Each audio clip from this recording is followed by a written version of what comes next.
noite para você que está em casa. Nós estamos aqui nesta noite super agradável, né? Nem muito quente, nem muito fria. Ideal para a prática do esporte bretão. Que beleza, hein? Essa é antiga. A torcida está fazendo a sua festa, cantando, apoiando sem parar. Os técnicos prometeram duas equipes bem ofensivas para o jogo de hoje.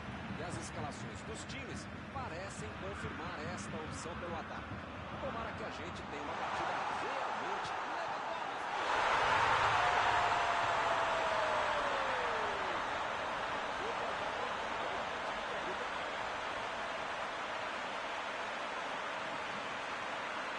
Vamos ouvir a opinião aparecida de Paulo Betti.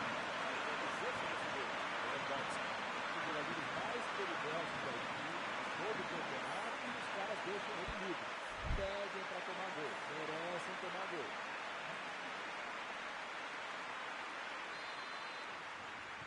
Ih, rapaz, logo de cara a situação já se complicou. Esse time dá gosto de ver jogar, Milton. Que bacana.